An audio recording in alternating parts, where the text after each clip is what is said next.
30 నిమిషాలలో నొప్పి లేకుండా వేడికోస్ వెయిన్ చికిత్స అవేస్ హాస్పిటల్ హైదరాబాద్. ఇప్పుడు మీరు రాజకీయంగా ఎవేగా ఉన్నా కూడాను you are giving the due respect to one and all. ముఖ్యమంత్రి గారి దగ్గరికి ముఖ్యమంత్రి గారి దగ్గరికి జగన్మోహన్ రెడ్డి గారి దగ్గరికి వెళ్ళినప్పుడు మీ మధ్య ఒక చక్కటి వాతావరణం కనిపించింది. ఆ వాతావరణాన్ని కూడా కన్సిడర్ చేయకుండా మళ్ళీ మీ మీద పొలిటికల్గా రాజకీయంగా కామెంట్లు చేస్తున్నారు కదా, అది కేవలం మీ పవన్ కళ్యాణ్ మీ తమ్ముడు కావటమా రీజనా, లేకపోతే మీ మీద వ్యక్తిగతంగా కూడా ఒక ద్వేషభావమా, తక్కువ భావమా, ఏమనుకుంటున్నారు మీరు? వాళ్ళని నన్ను డెఫినెట్గా వేరువేరుగా చూడాల్సిన పరిస్థితి అలాగే చూస్తున్నారు. ఎందుకంటే నేను పొలిటికల్గా ఫ్యామిలీ పరంగా మేము పండగలకి పబ్బాలకి కలుసుకుంటుంటాం, కానీ అండ్ ప్రొఫెషనల్గా కానివ్వండి, తను తీసుకున్నటువంటి దారి కానివ్వండి, తనది వేరు నాది వేరు, ఆ రకంగా క్లారిటీ ఉంది క్లియర్గా. ఏదో దాని ఏమంటారు గోడ మీద పిల్లి వాటని ఎప్పుడు అనేది లేదు, ఉండదు కూడా. అది తమ్ముడు వెళ్తున్నాడు, తను వెళ్తున్న విధానానికి ఎప్పుడు నా బ్లెస్సింగ్స్ ఉంటాయి, దట్స్ ఇట్.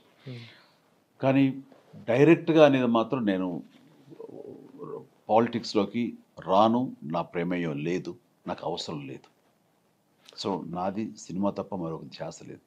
అండ్ మీరు అడగాలని క్వశ్చన్ డైరెక్ట్గా అదే డైరెక్ట్గా అడుగుతుంటే, రేపు జరగబోయే ఎలక్షన్స్లో 2024 ఎలక్షన్స్లో మీరు తమ్ముడికి రాజకీయంగా ఎలాంటి సపోర్ట్ ఇవ్వరా? రాజకీయంగా సపోర్టు తీసుకోవాల్సిన అవసరం తనకి లేదు. అండ్ అలాంటి పరిస్థితి రాదు, రాకూడదు. వచ్చినా సరే తమ్ముడు మంచి తను కోరుకున్నది అవ్వాలని అనుకుంటాం తప్ప నేను మాత్రం పొలిటికల్గా ఎలాంటి ఇది నాకు లేదు, నా ప్రమేయం ఉండదు. మీరు తమ్ముడు కూడా ఆ ప్రమేయం అవసరం లేదు. మీరు కాకపోతే మీ మెగా కాంపౌండ్లో 7 హీరోలు దాదాపు ఉన్నారు. 7 హీరోల సపోర్ట్ ఉండే అవకాశం ఉంది. ఫస్ట్ ఆఫ్ ఆల్ కళ్యాణ్ బాబే కోరుకోడు. అసలు మీరు మీ ప్రొఫెషన్లో కాన్సన్ట్రేట్ చేయండి. ఈ ఒక్క విషయంలో మాత్రం నేను ఒంటరిగానే వెళ్తాను. నాకు మీరు నా వల్ల డిస్టర్బ్ అవ్వద్దు, నాకు సపోర్ట్ చేయాలని మీ ప్రొఫెషన్ కూడా మీరు డైల్యూట్ చేసుకోవద్దు, దాన్ని డిస్టర్బ్ చేసుకోవద్దు. ఏమైనా వస్తానా సరే రావద్దని అంటాడు. తన మీద తనకు అంత నమ్మకం, తన ప్రజాభిమానం మీద తనకు అంత నమ్మకం. విషయం ఆల్ ద వెరీ బెస్ట్. కానీ తన మీద వస్తున్న విమర్శలు మీకు ఎలా అనిపిస్తూ ఉంటాయి? అంటే విమర్శలు లేకపోతే పాలిటిక్స్లో అందం లేదు, అర్థం లేదు. That's it. వాళ్ళు చేసేటువంటి ప్రధాన విమర్శల్లో సాక్షాత్తు ముఖ్యమంత్రి జగన్మోహన్ రెడ్డి కూడా 3 పెళ్ళాలు 3 పెళ్లిళ్ళ గురించి మాట్లాడుతుంటారు కదా. నేను దాని గురించి ఏమీ మాట్లాడను, ఎందుకంటే నిజాలు ప్రజలకు తెలుసు. ఎవరు ఏది మాట్లాడినా సరే వాళ్ళకి ఆ విచక్షణ ఉంది, వాళ్ళు అర్థం చేసుకోగలరు. లేకపోతే ఇంత ఆదరణ కళ్యాణ్ బాబు ఉండదు. కాబట్టి దాని గురించి నేను కామెంట్ చేయను. పొలిటికల్గా వాళ్ళు ఒకళ్ళొకళ్ళు ఏం విమర్శించుకుంటారో దాని అన్నది నేను కామెంట్ చేయను. మీరు అంటి ముట్టినట్టుగా ఉంటున్నారా, లేకపోతే మీ పాలసీ ప్రకారం? నా పాలసీ ప్రకారం వద్దు అనుకుంటున్నాను నేను. నాకు వద్దు, no more politics, I don't want to be. అలా అని చెప్పి తమ్ముడు దూరం చేసుకోలేను కదా, నా తమ్ముడు. That's it. నా తమ్ముడు ఎప్పటికీ నా తమ్ముడే, నా బిడ్డ లాంటి వాడే. సో నాకు పాలిటిక్స్ వద్దు, దట్స్ ఇట్. ఇతరత్రాగా మామూలుగా ఫ్యామిలీ మెంబర్గా బ్రదర్గా మాత్రం యూ విల్ సపోర్ట్ హిమ్. బిడ్డ అనే మాట ఎందుకు వాడతాను ప్రభు? అంత పెద్ద మాట వాడానంటే మిగతా వాటిలో మా అనుబంధం, బంధం, కమిట్మెంట్ అంతా ఉంటుంది యాజ్ ఇంటాక్ట్. పొలిటికల్గా నో, పొలిటికల్గా మాత్రం తను వద్దంటాడు కూడా. తనకున్న విజయావకాశాల మీద మీకున్నటువంటి నమ్మకం? నేను పాలిటిక్స్ మీద దృష్టి పెట్టలేదు. అండ్ ఈ పాలిటిక్స్లో ఎప్పుడు ఏది జరుగుతుందో కూడా మనకు తెలియదు. మీరు పాలిటిక్స్ చేసినా సరే పాపం ఎంతో మంది ఎన్నో చేస్తుంటారు, తిరిగి వాళ్ళు నెగ్గుతారనే గ్యారెంటీ ఇవ్వగలరా? ఇవ్వలేరు. సో ఎన్ని చేసినా అదే పాలిటిక్స్ అనేది ఇట్ ఈస్ వెరీ ట్రిక్కీ.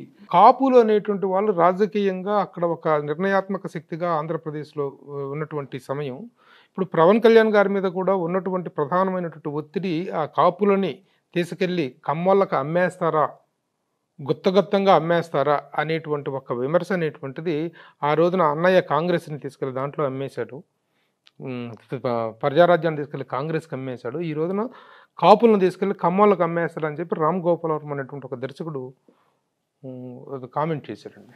నేను ఇది వినలేదు. నాకు నువ్వు చెప్పేదేదో అసలు చాలా కొత్తగా అనిపిస్తుంది. ఇలాంటి వాటికి నేను సమాధానం చెప్పను.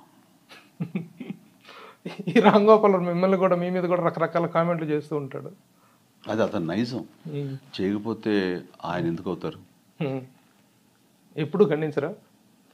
ఖండించరు. అవతల వాళ్ళ నైజం మీద నాకేంటి రైట్ ఉంటుంది?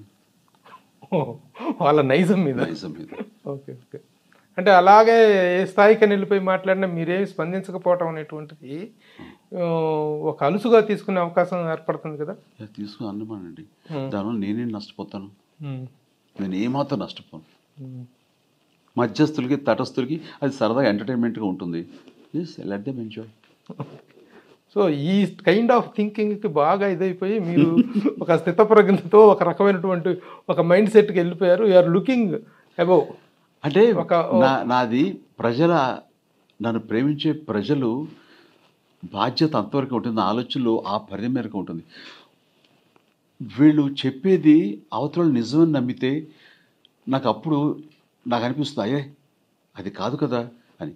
ప్రజలకి తెలుసు నేనేమిటో, వాళ్ళకి నేను తెరిచి ఉంచిన పుస్తకం. సో వాళ్ళకి ఎవరు ఏది మాట్లాడినా సరే నాకంటే నా గురించి వాళ్ళకి బాగా తెలుసు. కాబట్టి సమాధానం ఎవరికి చెప్పుకోవాలి, దేనికి ఖండించాలి, దేనికి నేను భుజాలు తడుముకోవాలి, భయపడాలి. Very good.